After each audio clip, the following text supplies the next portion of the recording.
이번 시간은 반드시 필에 대해서 공부해 보도록 하겠습니다. 우리가 필요, 필수, 필연, 필수품 이럴 때 사용하는 글자입니다.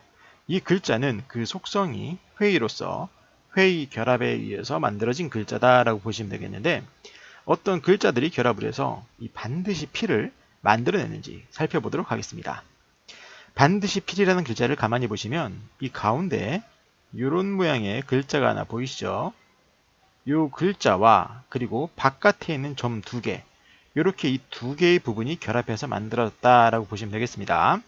그래서 가운데 부분의 글자 그리고 좌우에 있는 점 두 개, 이렇게 이 두 개의 글자가 결합됐다라고 보시면 되겠습니다. 가운데 있는 글자는 이게 뭐냐? 자, 이 글자를 보시면 여러분들 뭐 떠오르시는 글자가 있나요? 잘 모르시겠죠? 자, 그러면 이 글자의 본래 모양, 본래 글자를 한번 보도록 하겠습니다. 이것이 이 글자의 본래 모양이에요. 이 글자를 보시면 어떤 글자인지 아시겠습니까? 잘 모르시겠다고요? 자, 이 글자는 우리가 부수 시간에 공부했었던 주살익이라는 부수 글자입니다. 주살익. 이 주살익이란 글자와 이 글자가 좀 닮은 게 좀 보이십니까? 잘 모르시겠죠? 그럼 한번 설명을 드리면 이렇게 내리뻗은 이 세로획은 이 아래에서 어떻게 변형이 됐냐? 꺾였습니다. 꺾인 게 되고 그리고 가로획은 비스듬히 이렇게 뻗게 돼서 변형을 일으켰습니다. 그래서 이 모양은 주살익의 변형 이렇게 보시면 되겠습니다. 그리고 좌우 옆에 있던 점 두 개는 이게 뭐냐? 자, 이것도 우리가 본래 글자 모양을 한번 볼까요?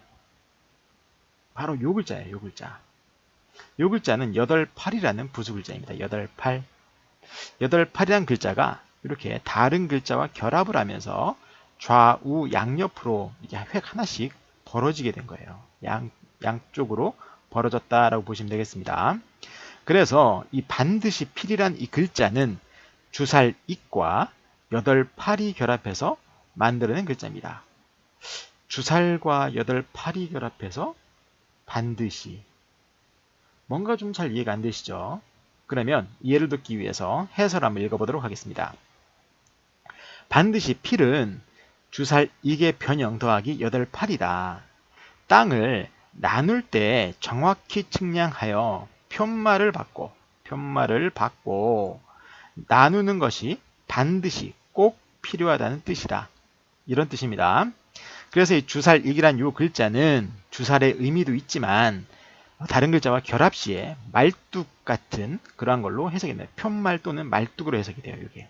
그래서 여기서는 말뚝 정도로 여러분들이 생각하시면 되겠고 88이란 이 글자 또한 숫자 8을 나타내는 글자지만 다른 글자와 결합 시에는 나누다라는 뜻으로 결합이 됩니다. 자, 그래서 나누다와 편말을 또는 말뚝이 결합해서 반드시 필이라는 글자를 만들게 됐고 자, 여기서 말하는 이 편말과 말뚝이란 것은 뭐냐? 울타리를 말해요. 울타리. 땅의 울타리. 자, 그래서 땅을 이렇게 나눌 때 88은 나누다라고 말씀드렸죠. 나눌 때 경계를 분명히 해야 하는 것이 꼭 필요하다. 반드시 필요하다는 겁니다. 나중에 분쟁을 줄이기 위해서라도 꼭 필요한 거겠죠. 자, 그렇게 여러분들이 이 글자를 해석하시면 되겠습니다.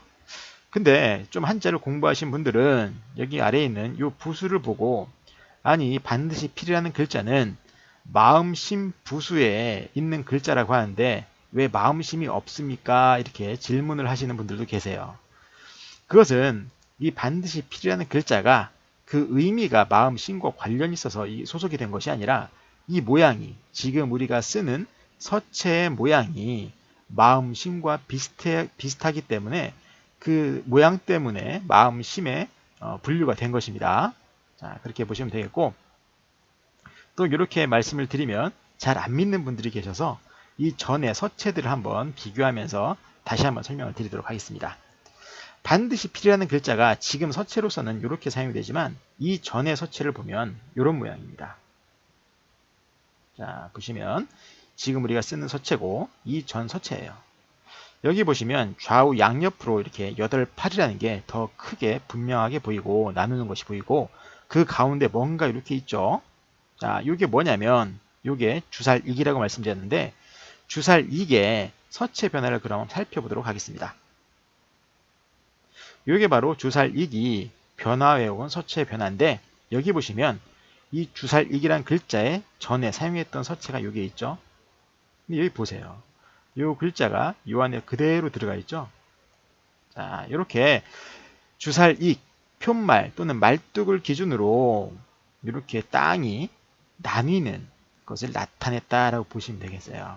그래서 이 글자는 마음과는 전혀 관련이 없습니다. 지금 현대에 와서 근래에 와서 그 서체 때문에 마음심에 분류가 됐다라고 보시면 되겠습니다. 자, 그러면 이렇게 울타리나 말뚝을 기준으로 땅이 나뉘어 있는 모습을 살펴보도록 하겠습니다. 여기 보시면 큰 땅이 있는데 넓은 땅이 있는데 여기 보시면 말뚝이 이렇게 울타리가 쭉 쳐 있죠. 이렇게 땅을 소유에 따라서 또는 용도에 따라 이렇게 분류를 할 때 말뚝을 사용하거나 울타리를 사용하는데 만약에 요 부분과 소유주가 다르다고 생각해 보세요. 이 땅과 이 땅의 주인이 다르다. 그래서 그 경계를 정확하게 명확하게 한 거다. 이렇게 나눴다라고 여러분들이 보시고 만약에 요 울타리가 없다라고 하면 요 사람도 자기 땅이 여기까지인지 아니면 이 사람도 여기까지 내 땅이 아닌가 이렇게 생각할 수 있겠죠. 그래서 그 경계를 분명히 해서 분쟁거리를 줄이기 위해서 이러한 땅을 나눌 때 편말이나 아니면 말뚝은 반드시 필요하다는 의미에서 이 글자를 만들어지게 된 거고 여러분들이 땅 위에 세워진 이런 말뚝이나 울타리를 볼 때마다 아 저것은 꼭 반드시 필요한 말뚝이겠거나 또는 경계겠구나 라고 생각하시면서 반드시 필이라는 글자를 연상을 하시면 아주 쉽게 바지가 될 거라 생각이 듭니다. 그래서 이번 시간은 반드시 필에 대해서 공부해 보았습니다. 감사합니다.